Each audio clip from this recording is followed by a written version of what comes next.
I'm Zach Clapp in the CapeCod.com news studio, and I am here joined by a special guest involved with the Cape Cod Baseball League. So I'd like to start it off by letting you introduce yourself so people know at home who you are and what you do with the league. My name is Michael Lane. I'm the Director of Public Relations for the Cape Cod Baseball League.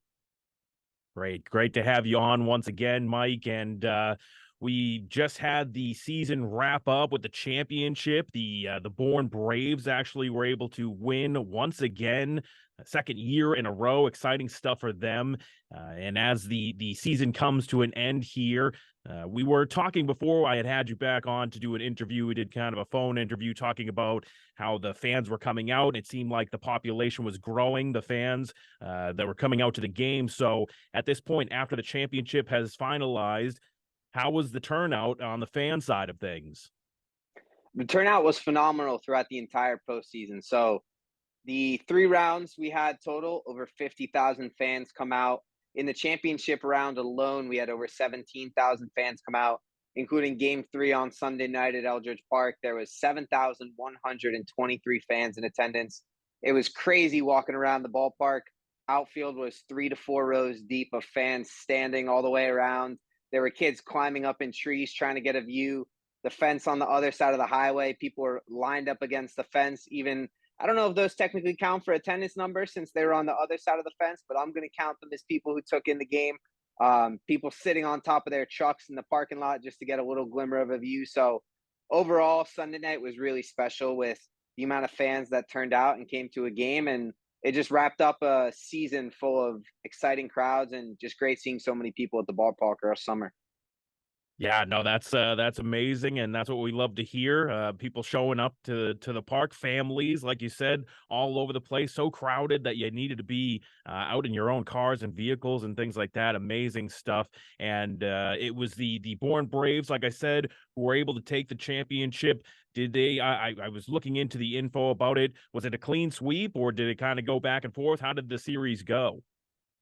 It went 3 games. So game 1, Bourne went on the road, won the game 6-4. They broke out in the middle innings, the fourth and fifth inning. They put up 5 runs combined and carried some strong pitching towards the final couple innings to hold on. And then it went back to Bourne for game 2. There was a lot of buzz, kind of excitement of Bourne potentially clinching at home.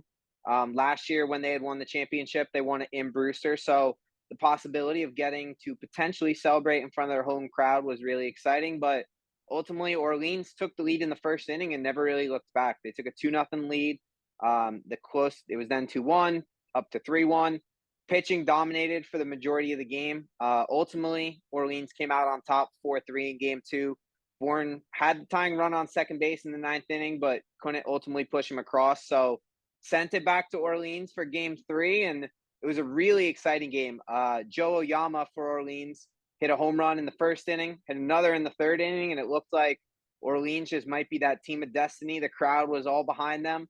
Bourne got one back in the fourth, and then in the sixth inning, that's really when Bourne finally pounced and put up 3, took a 4-2 lead, never turned back, and was able to close out their second straight championship on the road for a second straight year.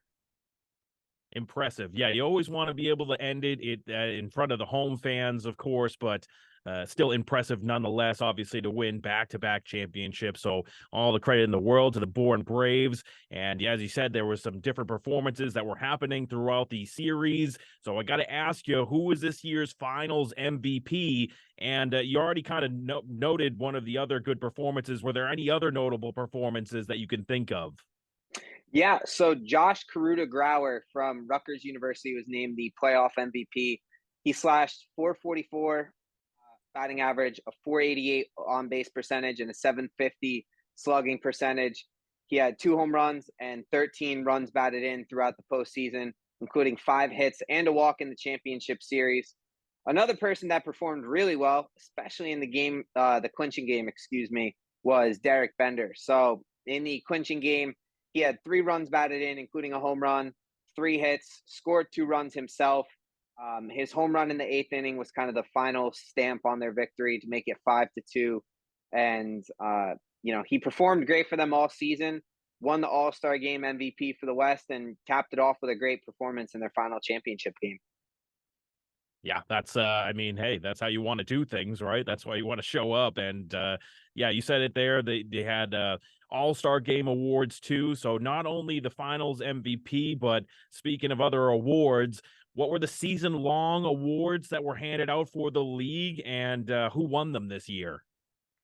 Yeah, so I'll start off with probably the most exciting one, most valuable player. So Travis Bazana from the Falmouth Commodores took home the Pat Sorrenti MVP award. He also took home the batting champion award, hitting 375. It came down to the final day between him and Joe Oyama for who was going to take home the batting title. So Bazana ended up edging him out. Pitcher of the year went to Cameron Hill from the Katuitt Kettleers. He was phenomenal all year, finished with a 1.09 ERA. Sean Matson for the Orleans Firebirds took home Outstanding Relief Pitcher of the Year. Did not allow a run all regular season, and unfortunately didn't allow a run up until the eighth inning of the final championship game in the postseason as well. But still a phenomenal summer for him, and a big reason why the Orleans Firebirds got to that championship series. Most outstanding pro prospect went to Cameron Smith from Hyannis. And then manager of the year went to Mike Roberts, who managed the Katuitt Kettleers, who finished the season with the best record in the league, excuse me.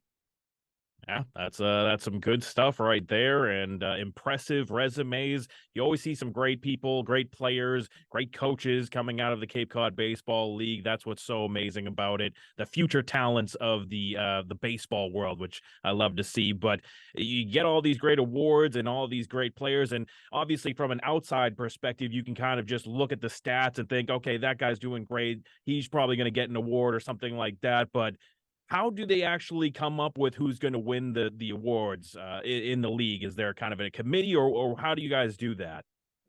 It's interesting. It varies a little bit by award. So there are two that are strictly statistical driven. So batting champion award just simply comes down to whoever has the highest batting average at the end of the year. For the relief pitcher of the year, there's a formula that's a little bit too complicated for me to fully explain, but you get certain amount of points if you get saves, certain amount of points for relief wins, innings pitched. There is a formula that goes into that one, so it is very statistic driven. Pitcher of the year, most valuable player, and I believe the 10th player of the year are all voted on by the managers around the league. So they submit, their list of guys who they think are worthy of being honored. Manager of the year similarly is voted on by the managers around the league. The most outstanding pro prospect one is actually voted on by scouts who cover the Cape League and presented to a player. And then the sportsmanship award is voted on by the umpires. So a little bit of varying people who have a say in some of these awards, but regardless, they're all very well deserving, and it's always a nice end to the season to see the kids' faces when they don't know ahead of time they're getting it. They get it at their first home playoff game, so doing it in front of their home crowd and seeing the joy on their face after a long summer is really fun. Oh yeah, no, that's got to be something to not only get you pumped up to complete the mission in the playoffs, but just to see that all your hard work is being recognized. That's always good, and it gives you a little more reason to be nice to the umpires, I guess, if they have some say in what's going on. That's great. I like how they do that. But this year was a special year. Specifically, it was the 100th season of the Cape Cod Baseball League. A heck of a milestone for you guys. And so, how did the league celebrate the accomplishment overall? What kind of things did you guys do? Yeah, so all 10 of our franchises had a celebratory night at some point throughout the summer. Some did it earlier in the season, some did it later in the season, but all 10 franchises held some sort of celebration. Three franchises in particular, Hyannis, Falmouth, and Chatham, went above and beyond and had a full-on day celebration. Falmouth, for example, began at 1:30 p.m. Their game did not start till 6:30 that night, so really just a full day of celebrating the history of the league. Those three teams were in the original league in 1923.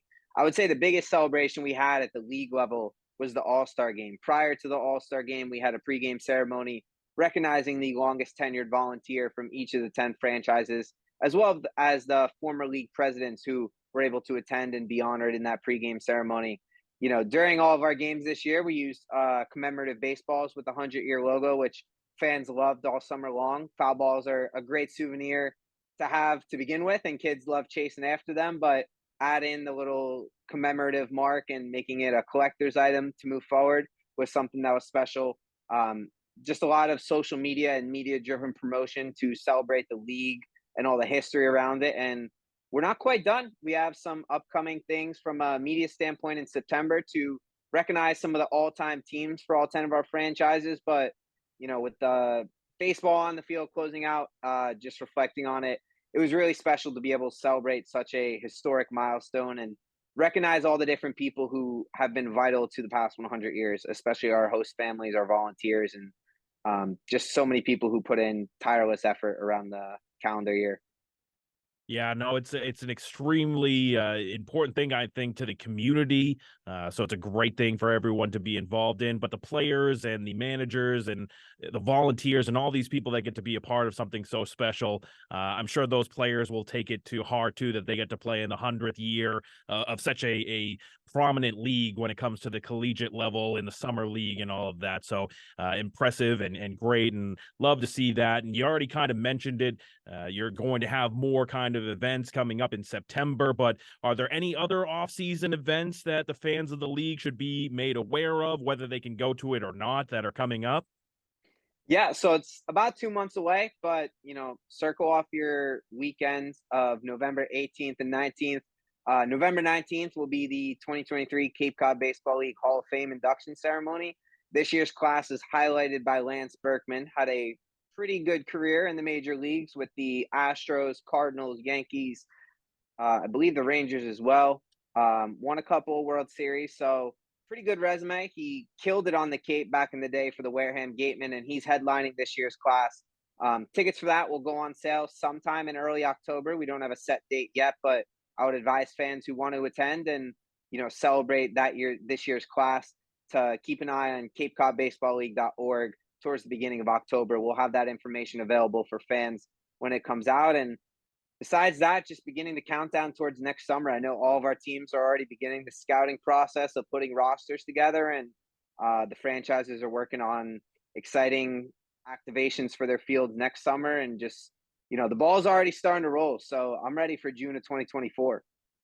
Yeah, that's awesome. You got to get prepared for it. When do you think, do you know off the top of your head when the coaches start to kind of make their final decisions and things like that going into the next year? I will say that some of the teams have already started to lock up some of their roster. I'm sure every year it's interesting. It changes as the spring season develops, and some guys maybe outperform what their expectations were in the spring. Some guys, due to injury or other reasons, maybe don't live up to quite expectations. Maybe pitchers, their innings limits a little bit higher, and their coaches no longer want to send them to summer ball, or they get invited to Team USA. A variety of different things that kind of, the rosters are fluctuating on a daily basis throughout the offseason and even in season, but I know a lot of the teams already have guys already on contract for next summer, so that process is already kicked off. Wow. Yeah. No, hey, it never ends. You got to keep going. There will be 101st season of the Cape Cod Baseball Leagues. You got to prepare for that. Managers got to be ready, and players will be too. Well, thank you, Michael. I appreciate you coming on once again, talking all about the Cape Cod Baseball League. I look forward to possibly talking with you again in the future. Maybe we'll kind of get a touch back in when it comes near the Hall of Fame ceremony. That sounds like it'll be a great event. But thank you so much for coming on. I really appreciate it. Thank you very much for having me on again. And just one last time, want to thank all the fans who made it to even just one game this summer. We couldn't do it without your support. Yeah, that's what it's all about. I'm Zach Clapp in the CapeCod.com News Center.